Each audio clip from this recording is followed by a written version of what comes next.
Joe here, and I'm with Mike for End of Nations, the head man. This is the face.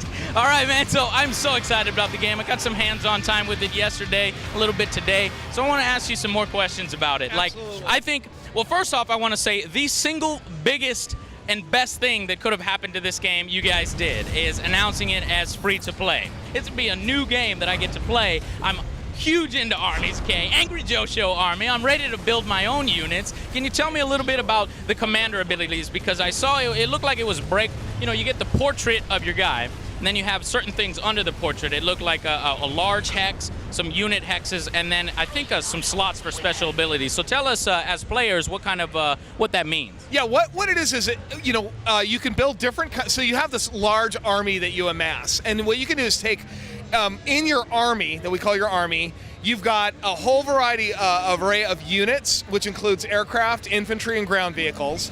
We have commander abilities that also become part of that, and then we also have tactical structures that are also part of that. And tactical structures can be offensive or defensive or whatever. And so from your commander, you have a loadout, and you have so many points that you can assign. And with that, you put your units, your vehicles, your infantry, and your aircraft into those.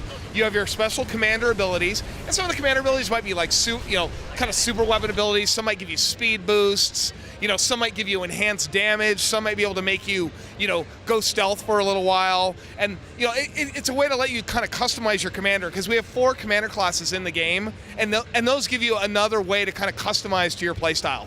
Okay, and what are you showing here today as far as map styles and play modes? Well, 2 things we have. You know, we go all the way up to, you know, 26 versus 26. Oh my God, that's got 28 versus 28. Yeah, 28 versus 28. That has to be insane. Like, how do you balance something like that? It's got to be complete chaos, war. Yeah, it really is. In fact, the guys that are playing in 28 versus 28, the guys that are playing that are when they're you know, playing in cahoots and they're working together, that's when it gets really good.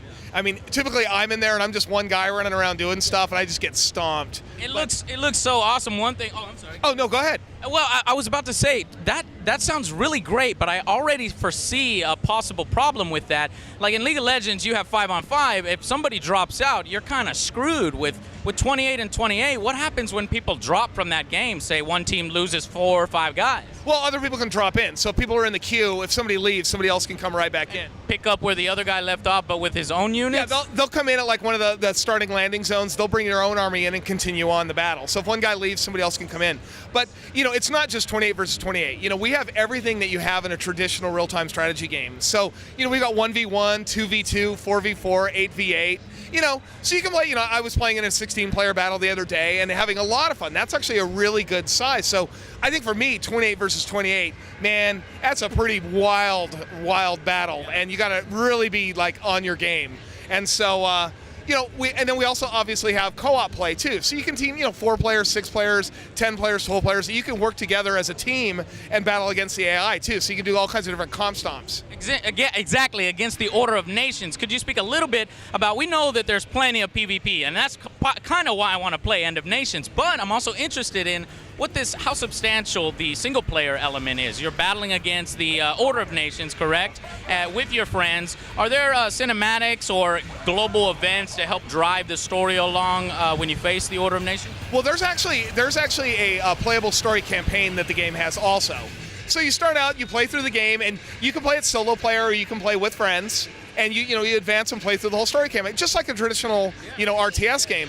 But then for the other games, like once you get that done, then pretty much everybody just wants to play multiplayer games. And with that, you know, we do have the competitive, like we were just talking about, but then we also have, you know, a lot of games that you could just play with friends, you know, comp stomps, and, you know, we have defensive games where you try and, like, see how many waves of enemies you can hold off and see how many waves you can survive, you know, to get past that.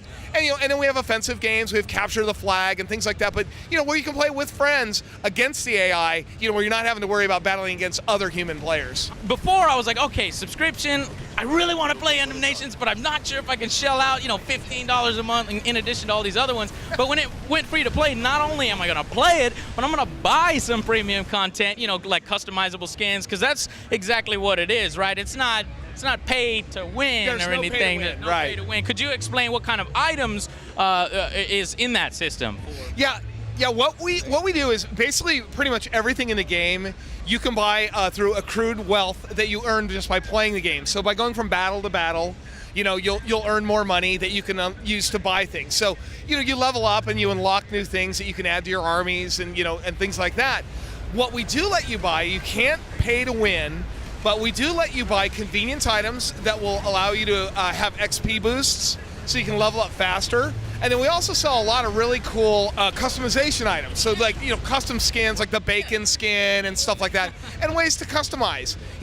Most everything you can buy in the game, there's a lot of stuff that you can buy that's both. You can buy with in-game money or with, with real money. But then with real money, you can buy convenience as well as the customization. That's kind of the standard system. It seems that's worked real well for League of Legends. That gets a lot of playtime on there, and that's why I'm excited about End of Nations. I'm always talking about how much I love persistent systems on a battlefield map, area control. I really love that previous game, Chrome Hounds, a long time ago. I think it was on the Sega. Yeah, from Sega. That was a great one. It was like an area contest type one. And a lot of the games these days, I'm like, man, that'd be great if it had this unique feature of having that. And your game has that. Could you explain how exactly that system works? Like, is it a certain amount of battles over a set period of time, like a day, and then the control switches back and forth, or is that real time the way control gets pushed back and forth?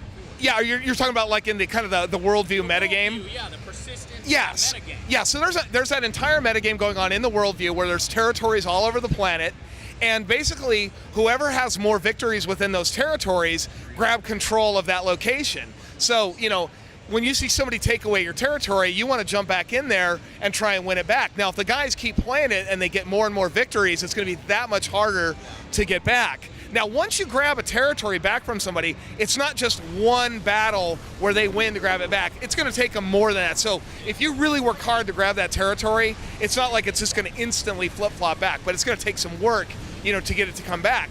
And basically what we do is at the end of the metagame, we analyze how many territories, each side controls, and whoever has ultimately ended up controlling more territories at the very end, they're the ones that win. At the very end of the game, that determines which faction wins the battle, and for the world map, and then it resets and it starts over again. Of course, you get your rewards, because we keep track of how much you've contributed to the battles, and you'll even get something if you lose too.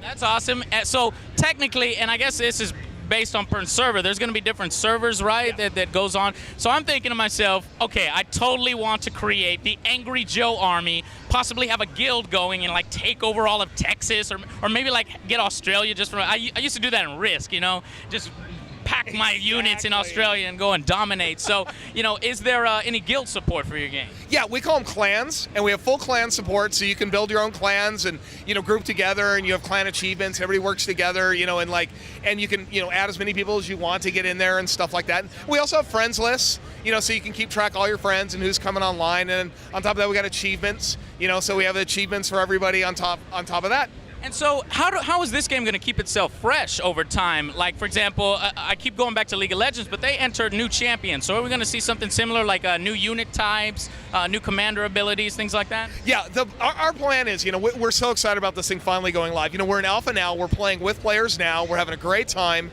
And, the idea is currently, we're starting off, we've got 2 factions, each with 2 commander classes. And the idea is, we want to constantly be adding new maps, new battlefields to battle in, new units, new commander abilities. We want to, ultimately we want to add a new faction. I mean, maybe the order. Yes, I was thinking that because there's 2 factions. I like them both, but I'm hoping for a little bit more. Yeah, exactly. Yeah, so we want to have more commander classes, that they can play. Like maybe there's a commander based on base building or something like that. Who knows? Gosh, right? All of this sounds good. Yeah, so for us, it's a dream for us because we can just keep adding to the game and adding more stuff to play with and everything like that. So, there'll be new maps opening up, new locations, new things to play with, and, just across all those fronts. It's sounding so good, and being free to play, there's absolutely no reason for you not to try this out. So definitely get out there. When End of Nation comes out, could you tell us about, do you know when the release date is or when you're going to? Yeah, we are currently, we're in alpha right now. We're going to be moving to beta within just weeks. We'll be in beta, and we'll be launching for the PC at the end of the summer. Awesome. Well, that's it. Thank you for your time, Mike. Dude, I love you, man. This is going to be a great game. So we'll see you guys on the next Angry Joe Show. Right on, guys.